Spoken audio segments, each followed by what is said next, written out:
Hey everybody, we're just going to take just a quick second here to get everything set up.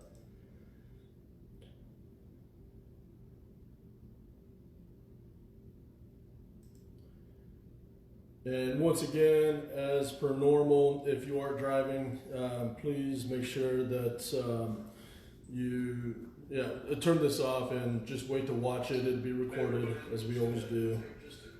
Turn off the sound here. Yeah, it will be recorded, of course, and posted here on Facebook and on YouTube as per normal. Today is Monday, April 20th. We don't have a lot to go over, and we're running out of stuff to do daily, and that's why we've kind of reduced it. We're planning on doing Facebook Lives on Mondays and Thursdays. And we'll try that for the next couple of weeks. If there's more important information that we need to get to you, quicker, then we'll do that, of course. But for right now, we'll try Mondays and Thursdays. And once again, if it's too much and there's just not enough good content or enough information for us to share, then we may go back down to once a week. Again. So the only two things that I have, and if you have questions, please send them in. For sure, but the only two subject matters that I have, Ken Armstrong shared that in certain areas, I understand meat is hard to find at grocery stores and hard to purchase. I guess Waffle House, according to Ken, is selling prepackaged, burgers and steaks and chicken and other types of meat. So maybe check that out as a resource. I know a lot of restaurants are kind of getting into the grocery business in order to supplement their revenues. A good friend of mine has a bunch of burger joints down in Houston, Texas, and he's going into the grocery type business. And so if you're having difficulties finding certain types of groceries or meat in particular at your local grocery store, maybe try out those alternative resources. The second thing, we're just kind of talking about freight again a little bit. If you're following the trends on, the industry and freight nationwide, for about the last 30 weeks in particular, freight has been down, 5 to 10% each week nationwide, and so, at this point, a lot of, markets and a lot of, freight shippers, they're down 20-30%, at this point from, this same point last year. Freight's soft, freight's slow. It is for everywhere. We're doing okay. Obviously, it's impacting us as well. For company drivers, what does that mean? It probably means that you're not going to get the same amount of miles as you would like, or as we would like you to have. Owner operators, for you guys, it just means that we've got less freight options, so take what you can take, type of thing.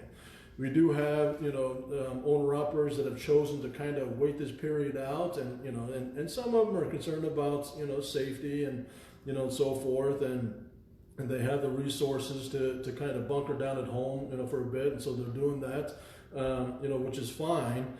But other owner operators can't do that or don't have the resources to do that, and they want to keep running, and we'll run you the best we can. Again, we're doing okay, not great. We're not doing terrible though either. You're hearing more and more, trucking companies going out of business or laying off, and we're doing okay.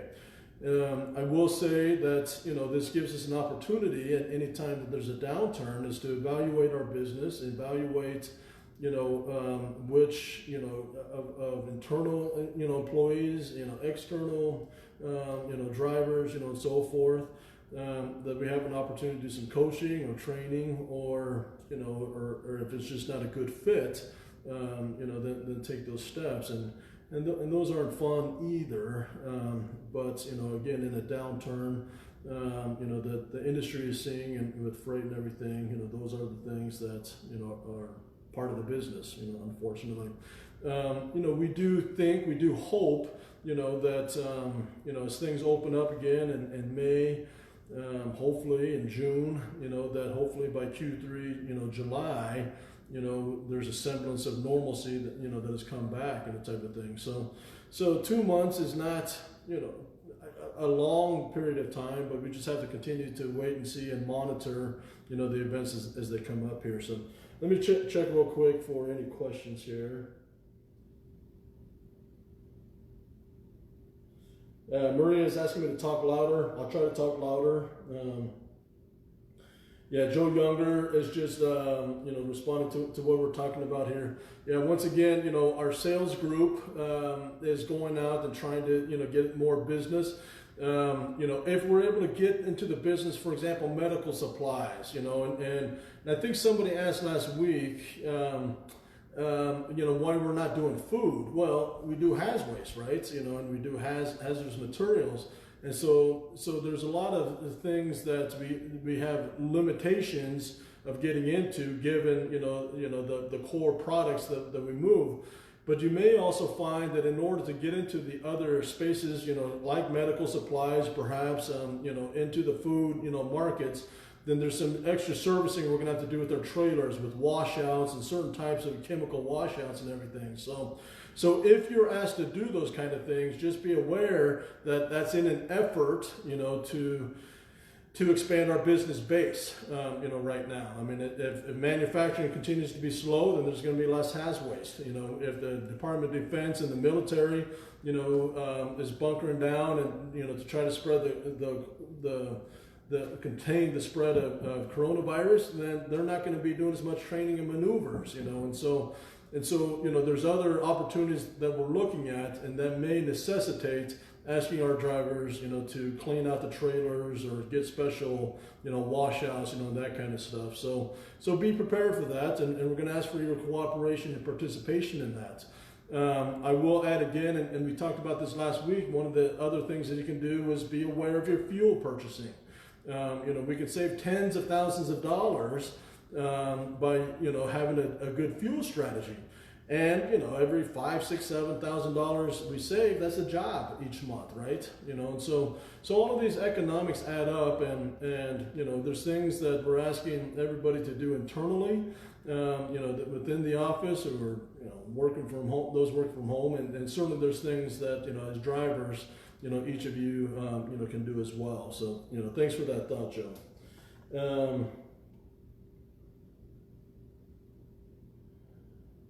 Matthew Corrida, hey Mike, hey to you, Matthew. Trace of veneer, you don't want to put food in the same trailer as hazardous materials. Again, we're well aware of that, and so that's why we haven't gotten into as much food and medical supplies as opportunities would be. But we have some new trailers coming in, and then we're also, again, working to see, what it is that, would have to happen in order to use, the trailers that we're currently, using for haz waste and hazardous materials to do medical supplies and food grade, type of thing. So I mean, obviously we're not going to do it unless we can do it safely and within, common sense and boundaries, and so forth. But yeah, certainly we're looking into that, Tracy. Johnny Wilson, for the most part, are broker loads equally affected? Yep, absolutely. I mean, it's the broker loads are, from what I've seen, are impacted, slightly less, than contracted, loads. But that's going to go away quickly. I mean, everybody, if you don't have, contracts with customers, then you're going to broker loads, there.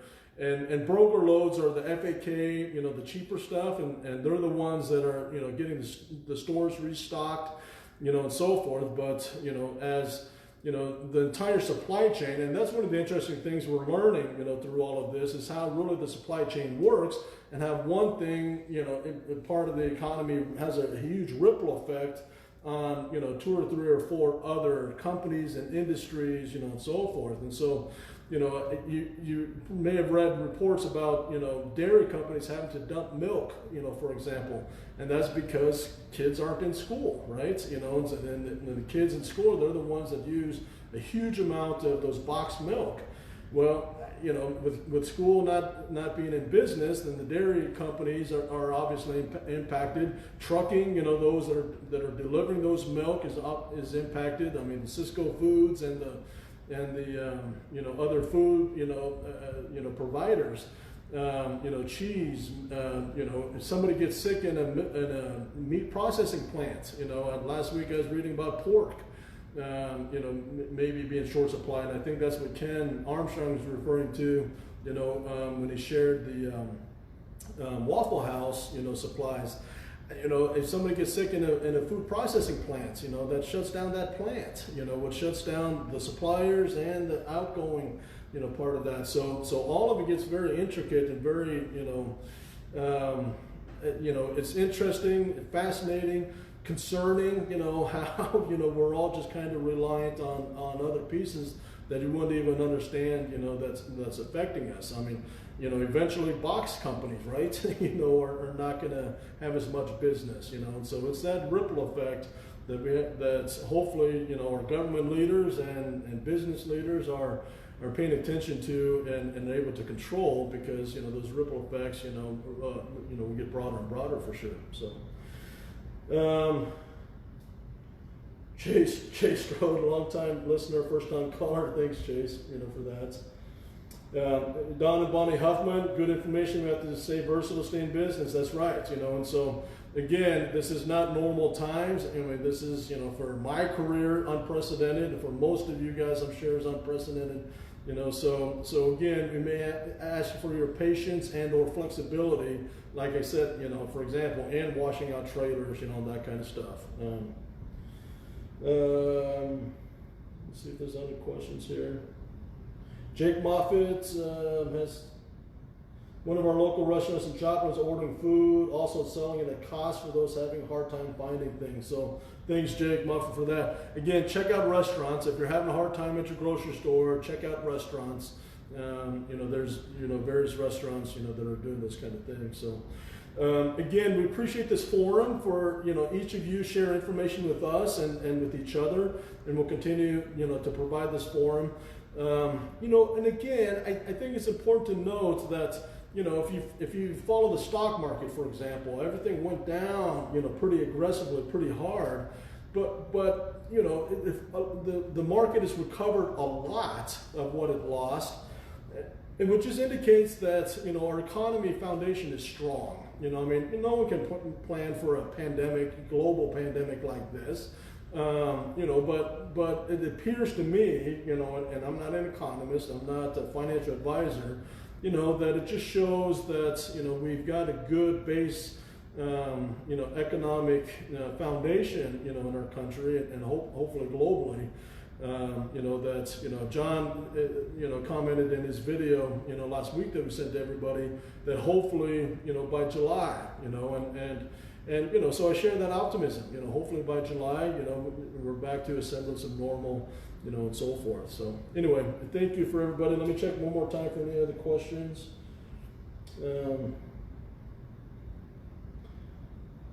Tracy, there's a chicken factory listed with infected, not sure how true it was. Frank, another pork plant in Minnesota just shut down. So again, those are all things that are interconnected, into the supply chain processes, there. So we appreciate each of you. Be safe, be healthy. Cover your face, where you can. Whether it's a bandana or what have not. We do have, face coverings, I think, at all of our locations now.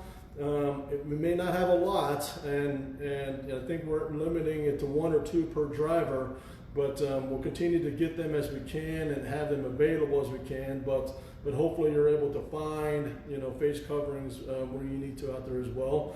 And again, we'll get through this. It's, talking to my dad, he's 70 years old, he went through the polio scares, which I think all of us are too young to understand that. He talked about the Cuban Missile Crisis in the 60s, that was pretty scary.